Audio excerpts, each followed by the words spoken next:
5 years ago, I was invited to do makeup for a women's event at my church.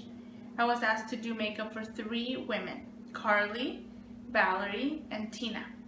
Carly was a 25-year-old woman who had 3 children and a wonderful husband. She was happily married.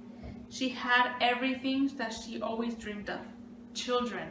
She always wanted to have children, so she had children and she was happy. Everything was going great for her. Tina used to be homeless. She was homeless for 10 years. She was a drug addict and an alcoholic, but she turned her life around and she got a new job and she got a new apartment. So I was asked to do her makeup. Valerie used to be a drug addict as well and abused by her ex-husband for 20 years. They had all transformed their lives. They had all gotten somewhere. Valerie, actually, she was the president of the recovery group at the church. So she was helping people get over their addictions and helping families with low income. And Tina was making progress day by day. Carly, like I said, was happy. She was just really happy with her children and her husband.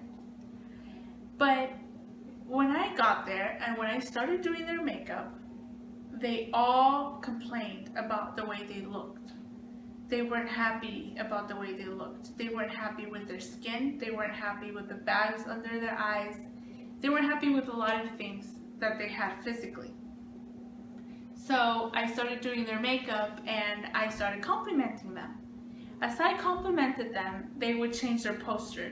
I would say, "Oh, I love your eyebrows," or "I love your skin color," or "Wow, you have a beautiful nose." Every time I said a compliment, they would sit up and they would put their head higher and just smile. But then they would say something negative again. So I realized, wow, you know, they really don't like the way they look.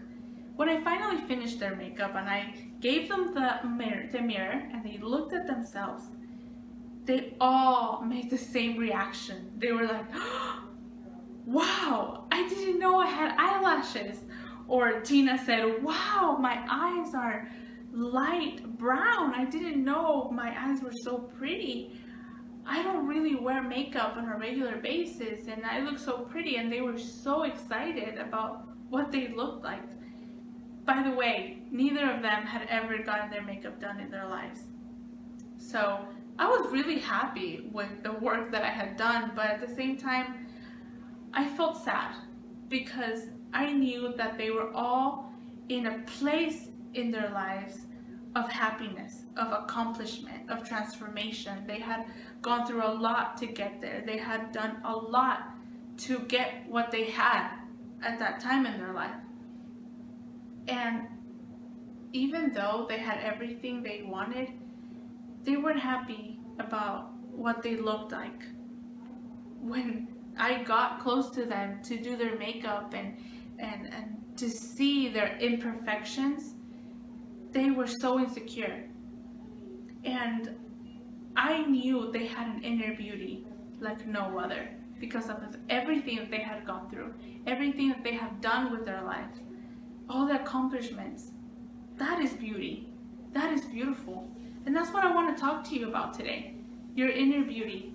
You have beautiful and wonderful things to bring to the table. You have qualities.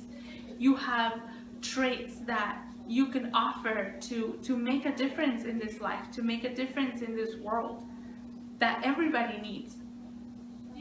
I really want to encourage you to look at yourself the way you are, not what you look like, not what you can put on. Honestly, I love makeup, but makeup is just a tool to enhance your natural beauty. It's not a mask that you have to hide behind. It's just a tool for you to use to enhance your natural beauty that you already have. For example, a guy that goes to the gym and exercises to get muscular and to get buff. The gym and exercise is just a tool for him to make himself look better, but he's already good. He's already handsome and wonderful because of who he is. You have to understand that you are beautiful not because of something that you put on physically or something that you do to yourself to make yourself beautiful. No. The beauty inside of you are all those qualities that have been developed by things that you've gone through in your life. Maybe you went through addiction like Tina. She was an alcoholic and a homeless person for 10 years. She had gone through everything, through hell and back. She had lived a rough life. But she made a decision to turn her life around, to do something wonderful with her life, to get a job, to get an apartment, to live happy with her husband, to do something for her community. She started helping Valerie with the group of people that needed help with their addictions. So they were all making a difference, and that made them beautiful. Carly was teaching her kids to be good men, to have morals, to have values. So she was making a difference, definitely making a difference, teaching her kids to be good men when they grow up, and serving her husband and being supportive and being there for them. So I want to encourage you to really look at yourself. When you look in the mirror, look at what is inside of you, not what is in the outside. Trust me, I look at myself in the mirror every morning, and it's not pretty every morning, but I remember the way I look like right now is not what made me. It's what I've gone through my whole life. I have this nose because I look like my mom, and she's my loved one, so I'm not going to reject myself because of that. It's a good thing, so that's something else that you can remember. So I want to encourage you, really look at yourself the way that you should look at yourself, beautiful and wonderful. Thank you.